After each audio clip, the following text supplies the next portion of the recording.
हमने last lecture में पढ़ा था रिलेटिव एटॉमिक मास के आइसोटोप्स के जो रिलेटिव एटॉमिक मासेस हैं। आज हम डिस्कस कर रहे हैं कि रिलेटिव एटॉमिक मासेस को कैलकुलेट कैसे कर सकते हैं। एटॉमिक मासेस कैलकुलेट करने का जो मेथड है वो है मास स्पेक्ट्रोमेट्री। मास स्पेक्ट्रोमेट्री ये जो हमारा टॉपिक आज, determination of relative atomic masses of isotopes by mass spectrometry. Mass spectrometry में जो इंस्ट्रूमेंट यूज़ होता है वो होता है मास स्पेक्ट्रोमीटर। मास स्पेक्ट्रोमीटर क्या होता है? Is an instrument which is use to measure the exact masses of different isotopes of an element. किसी भी एलिमेंट के जितने भी आइसोटोप्स हैं, फॉर एग्जांपल हाइड्रोजन के 3 आइसोटोप्स हैं, प्रोटियम, ड्यूटियम एंड ट्रीटियम।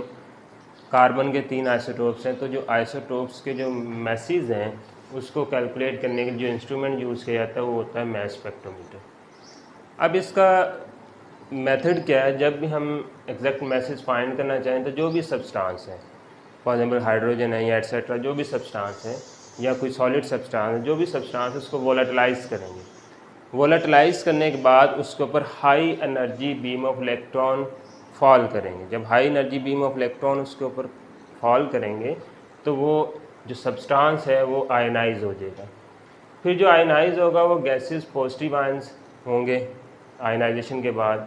फिर इनको सेपरेट किया जाता है, separated on the basis of mass to charge ratio. जब आयन सेपरेट होंगे फिर उनको रिकॉर्ड करेंगे in the form of peaks form की फॉर्म में हम इसको रिकॉर्ड करेंगे और फिर ग्राफ ड्रॉ करेंगे। अलॉन्ग एक्स एक्सिस होगा मास टू चार्ज रेशो और अलॉन्ग वाई एक्सिस होगा relative number of ions. Relative number of ions along Y axis, mass to charge ratio along X axis. ये जो बनेगा ग्राफ इसको हम नाम देते हैं मास स्पेक्ट्रम का। तो सिंपल ये है कि मास स्पेक्ट्रोमीटर हम यूज़ करते हैं relative abundance of relative atomic masses find करने के लिए आइसोटोप्स के लिए। इसमें सब्सटेंस पहले लेंगे, फिर उसको वोलेटिलाइज करेंगे। वोलेटिलाइज जब हो जाएगा फिर उसके ऊपर हाई एनर्जी इलेक्ट्रॉन फॉल करेंगे तो जिससे वो आयनाइज हो जाएगा। आयनाइज होने के बाद पॉजिटिव आयंस बनेंगे। पॉजिटिव आयंस को फिर हम मास टू चार्ज रेशियो के अकॉर्डिंग सेपरेट करके उसकी पीक्स को नोट कर लेते हैं। अब सबसे पहले जो मास स्पेक्ट्रोग्राफ बनाया गया वो था एस्टन्स मास स्पेक्ट्रोग्राफ, और दूसरा है डेम्स्टर मास स्पेक्ट्रोमीटर। जो Aston's mass spectrograph design to identify the isotopes of an element on the basis of their atomic masses. Atomic masses के लिहाज से हम आइसोटोप्स को आइडेंटिफाई करने के लिए जो यूज़ करते थे वो एस्टन्स मास स्पेक्ट्रोग्राफ था। ये फर्स्ट था। बाद में फिर डेम्स्टर मास स्पेक्ट्रोमीटर बनाया गया, design for the identification of elements which are available in solids. जो सॉलिड स्टेट में होंगे उनकी आइडेंटिफिकेशन के लिए भी हम डेम्स्टर मास स्पेक्ट्रोमीटर यूज़ करते हैं। ये दो तरह का यूज़ किया जाता है। अब इनका प्रिंसिपल क्या होगा, कैसे ये सारा वर्क करेगा, ये हमारे पास मास स्पेक्ट्रोमीटर की डायग्राम है। नियॉन गैस के हम एग्जांपल लेंगे। नियॉन गैस यहाँ से इसमें एंटर करवाएंगे और ये हीटेड फिलामेंट है। हीटेड फिलामेंट क्या करेगा, जो हमारा फिनोमिना था इसको आयनाइजेशन करवाने के लिए high energy beam of electron हम फॉल करेंगे। यहाँ से नियॉन गैस के मालिक्यूल्स आएंगे इधर और ये हीटेड फिलामेंट से इलेक्ट्रॉन बीम फॉल करेगी तो यहाँ भी इनकी कोलिजन होगी, आयनाइजेशन होगी। जैसे फॉर एग्जाम्पल ये एम मालिक्यूल है, इसमें इलेक्ट्रॉन फॉल करेंगे तो इसको आयन में चेंज कर देगा। ठीक है, तो ये जो आयंस में पॉजिटिव आयंस बना तो यही हम बात कर रहे थे कि gases positive ions are form. फिर ये पॉजिटिव आयन जो बनेंगे यहाँ पर पॉजिटिव चार्ज है और ये वाली जो परफोरेटेड नज़र आ रही है प्लेट्स, ये नेगेटिव ग्रेड है, इसके ऊपर नेगेटिव चार्ज है। अब जितना नेगेटिव चार्ज होगा नीचे वाली प्लेट उसको अट्रैक्ट कर लेगी और जो पॉजिटिव चार्ज होगा वो आगे की तरफ मूव करेगा। अब ये आगे दो स्लिट्स लगेंगे, ये स्लिट्स परपेंडिकुलर लगी हैं। परपेंडिकुलर मीन कि एक स्लिट इस तरह लगी हुई है और दूसरी इस तरह लगी हुई है। ठीक है, तो यहाँ से काफ़ी ज़्यादा जो चार्जेस आगे की तरफ मूव कर रहे हैं, तो इस तरह स्लिट होगी, उसमें स्मॉल सी स्लिट है, वो थोड़े से चार्जेस को आगे जाने देगी और आगे जो है वो इस तरह लगी हुई है। इस तरह ये परपेंडिकुलर है, इस तरह लगी हुई है कि एक इस तरह और एक इस तरह लगी हुई है, जिससे क्या होगा कि स्मॉल जो है एक जो जा रही होगी इसकी अमाउंट, फिर आगे आ जाएगा मैग्नेटिक एनालाइज़र। मैग्नेटिक एनालाइज़र क्या करेगा, जो इस अंदर इसमें आइसोटोप जा रही हैं उन आइसोटोप्स को सेपरेट करेगी। ये वैक्यूटेड ग्लास है, ये सारा जो नज़र आ रहा है ये वैक्यूटेड ग्लास है और इसके ऊपर इन्वेल्प है, वैक्यूटेड ग्लास इन्वेल्प। जब मैग्नेटिक एनालाइजर से गुजरेगी तो इनको डिफरेंट आइसोटोप्स में सेपरेट कर देगी। इसके आगे डिटेक्टर लगा हुआ है, डिटेक्टर ने इसको नोट कर दिया कि इसमें नियॉन में 20 वाला आइसोटोप मौजूद है, 21 है, 22 है। जिसका आइसोटोप्स का मैस ज़्यादा होगा वो थोड़ा सा ज़्यादा कर्व करेगा और जिसका कम होगा वो कम कर्व करेगा। जैसे एक सर्कुलर पाथ हो, उस पर 3 जो व्हीकल आ रही हैं, फॉर एग्जाम्पल एक साइकिल है, एक मोटरसाइकिल है और एक ट्रक जा रहा है, स्पीड सेम है, तो उसमें ये जब ये कर्व लेंगे तो जो साइकिल वाला होगा वो इधर से मूव कर सकता है, जो कार है या मोटरसाइकिल वाला उसको थोड़ा सा ज़्यादा कर्व लेना पड़ेगा, जो ट्रक वाला अगर वो सेम स्पीड से जा रहा है तो उसको ज़्यादा कर्व लेना पड़ेगा, क्योंकि तीनों का मोमेंटम डिफरेंट है। तो इसी तरह जिसका मैस, जिस आइसोटोप का मैस कम होगा वो कम कर्व करेगा और जिसका ज़्यादा होंगे वो ज़्यादा कर्वेचर जो है वो सिलेक्ट करेंगे।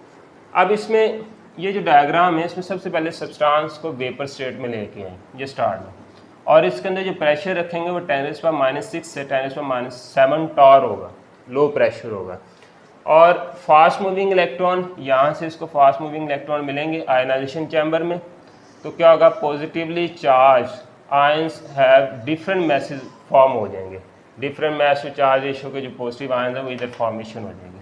और पोटेंशियल डिफरेंस जो हम इधर अप्लाई करेंगे वो 500 से 2000 वोल्ट तक पोटेंशियल डिफरेंस अप्लाई करेंगे, इससे कम होगा तो वो रिजल्ट्स नहीं देगा। अप्लाइड बिटवीन परफोरेटेड एक्सीलेटिंग प्लेट, ये जो पोटेंशियल डिफरेंस है ये परफोरेटेड एक्सीलेटिंग प्लेट्स है, इनके दरमियान ये अप्लाई किया जाएगा। फिर ये जो पोटेंशियल डिफरेंस अप्लाई कर रहे हैं इसका फंक्शन क्या होगा कि जब यहाँ पर पॉजिटिव आयंस बन गए तो नेगेटिव प्लेट क्या करेगी, उसको विद हाई पावर उसको अट्रैक्ट करेगी, एक्सेलरेट करवाएगी, तो जो पॉजिटिव आयंस है वो इस तरह मूव कर देंगे और नेगेटिव आयंस जितने होंगे वो नीचे की तरफ मूव कर देंगे। तो हाई पोटेंशियल डिफरेंस का मतलब मकसद ये है कि उसको आयंस को एक्सेलरेट करवाना। फिर पासिस थ्रू मैग्नेटिक फील्ड, जब आयन एक्सेलरेट हो गए इधर से फिल्टर हो गए दोनों साइडों से, कुछ उसकी अमाउंट रहेगी, कुछ जो मिनिमम अमाउंट आगे जाएगी, तो ये मैग्नेटिक एनालाइजर होगा।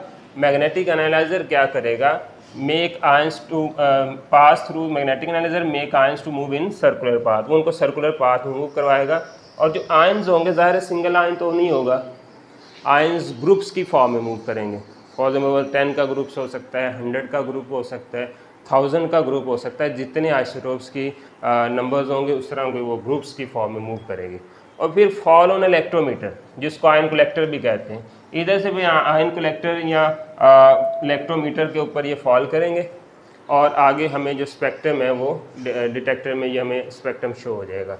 अच्छा, अब यहाँ पर जो रिलेशन है मैस टू चार्ज रेशो वो इक्वल होती है h², h is the magnetic field strength, r is the radius of curvature circular path, कि जितना सर्कुलर पाथ इस आइसोटोप ने मूव की है, और नीचे जो E है ये इलेक्ट्रिक पोटेंशियल है जो हम पोटेंशियल डिफरेंस इधर अप्लाई कर रहे हैं।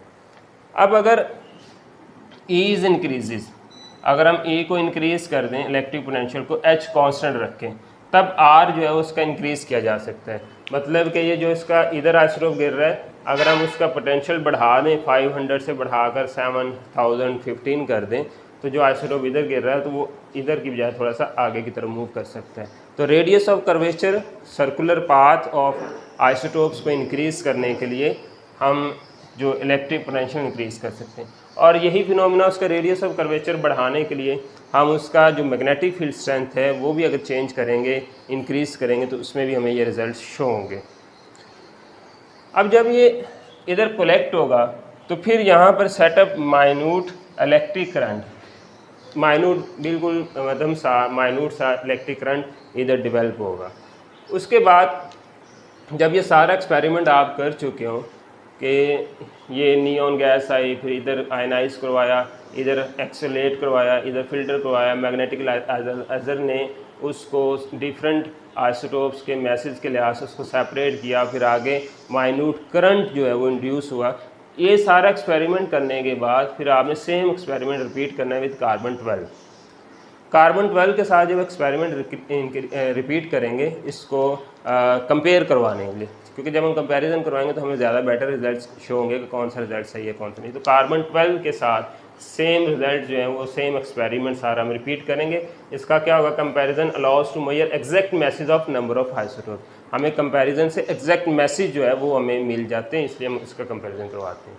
Smaller the mass to charge value, smaller radius of curvature. अगर किसी की mass to charge ratio smaller आ रही है तो उसका रेडियस ऑफ कर्वेचर भी स्मॉलर होगा। जैसे ये स्मॉलर आ रही 21, इसका कर्व कम है तो इसकी मैस टू चार्ज रेशो कम होगी, इसका ज़्यादा है तो इसकी थोड़ी सी ज़्यादा, और 22 वाले का मैस टू चार्ज रेशो जो है वो ज़्यादा आ रही तो उसका रेडियस ऑफ कर्वेचर इन दोनों के मुकाबले में ज़्यादा हो रहा है। तो इस तरह जो मॉडर्न स्पेक्ट्रोग्राफ है, मॉडर्न स्पेक्ट्रोग्राफ में क्या किया जाता है कि ईच आयन, उसमें हर आयन स्ट्राइक द डिटेक्टर, हर आयन डिटेक्टर पे स्ट्राइक करेगा और आयनिक करंट एम्पलीफाइड। इधर जो हमने बात की थी कि माइन्यूट इलेक्ट्रिक करंट इंड्यूस होगा, उस माइन्यूट इलेक्ट्रिक करंट को फिर एम्पलीफाई किया जाता है ताकि हमें जो रिजल्ट्स हैं वो ज़्यादा क्लियर शो हों, ज़्यादा उसमें हमें इंफॉर्मेशन मिले। तो फिर उसको इंक्रीज़ करने के लिए हम एम्पलीफायर यूज़ करते हैं। तो करंट को जो करंट आयनिक करंट होगा उसको एम्पलीफाई किया जाता है, फिर इसको रिकॉर्ड किया जाता है रिकॉर्डर में, और रिकॉर्डर जो होगा वो ग्राफ की शो में कंप्यूटर के अंदर वो हमें रिजल्ट्स दे देता है। तो इसके अलावा जैसे हम नियॉन की बात कर रहे हैं तो नियॉन का along Y axis relative abundance लिया और लॉन्ग एक्सिस के मैस नंबर है। जब हमने इसका रिकॉर्डर में ग्राफ देखा, रिकॉर्डर के बाद ग्राफ जो बना इसका, तो 3 पीक्स बनी। एक पीक जो है वो 20 पे आ रही है और इसकी जो रिलेटिव अबंडेंस है वो 90.92% है, रिलेटिव अबंडेंस की 90.92% है, और दूसरी पीक उसकी 0.257% पे आ रही है, और तीसरी जिसका एटॉमिक मास 22 है वो 8.82% पे आ रही है। तो ये 3 पीक्स आ रही हैं, तो इसका मतलब है कि नियॉन के सैंपल के अंदर 3 आइसोटोप्स हैं। जितनी पीक्स होंगी उतने ही उसमें आइसोटोप्स होंगे। इसका मतलब है कि इधर 3 पीक्स आ रही नियॉन गैस की, ये उनकी रिलेटिव अबंडेंस है। तो सबसे ज़्यादा जो अमाउंट है वो हमारे पास नियॉन 20 की, उसके बाद नियॉन 21 और नियॉन 22। 21 सबसे ज़्यादा, फिर 22 और सबसे कम 21 होगा। तो जितनी ज़्यादा करंट की स्ट्रेंथ होगी, जो हम इधर करंट रिकॉर्ड कर रहे हैं आयनिक करंट जिसको एम्पलीफाई किया, जितनी ज़्यादा करंट की स्ट्रेंथ होगी उतनी ही ज़्यादा उसकी रिलेटिव अबंडेंस होगी। कि current strength gives relative abundance of ion, कि करंट की स्ट्रेंथ जो है वो डायरेक्टली प्रोपोर्शनल होगी रिलेटिव अबंडेंस ऑफ आयंस की। जितनी ज़्यादा करंट होगी उतनी ज़्यादा उसकी रिलेटिव अबंडेंस होगी। अब इनके अलावा ये जो मास स्पेक्ट्रोमीटर सारा डिस्कस किया है, इस मास स्पेक्ट्रोमीटर के अलावा भी कुछ मेथड्स हैं जिन मेथड्स को अडॉप्ट करते हुए हम उनका जो रिलेटिव अबंडेंस ऑफ आइसोटोप्स हैं, मैसेज है, जो हम कैलकुलेट कर सकते हैं। वो डिपेंड करता है कि आपके पास सैंपल किस तरह का है। पहला मेथड गैसियस डिफ्यूजन मेथड, इससे किया जा सकता है। फिर thermal diffusion method, distillation method, ultra centrifuge method, electromagnetic separation और लेज़र सेपरेशन। ये 6 मेथड्स है अदर देन दिस मेथड जिससे हम रिलेटिव अबंडेंस ऑफ आइसोटोप्स या रिलेटिव एटॉमिक मैसेज के हम कैलकुलेट कर सकते हैं कि आइसोटोप कौन कौन से हैं। तो ये इन शॉर्ट ये हमारे पास मास स्पेक्ट्रोमीट्री था कि जिसमें मास स्पेक्ट्रोमीटर यूज़ हो रहा है। मास स्पेक्ट्रोमीटर यूज़ करके हम करते क्या है, relative atomic masses of isotopes हम फाइंड करते हैं। और ये इसका फिनोमेना सिंपल था कि सब्सटेंस को वेपराइज करेंगे लो प्रेशर, फिर उसको लो प्रेशर पर उसको आयनाइज करेंगे। आयनाइज करने के बाद उसको फिर जो पॉजिटिव आयंस बनेंगे उनको मास टू चार्ज रेशो के according by applying electric potential and magnetic field उसको सेपरेट करके उसको रिकॉर्ड किया जाता है। तो हमारे पास relative abundance of relative atomic masses of isotopes आ जाते हैं।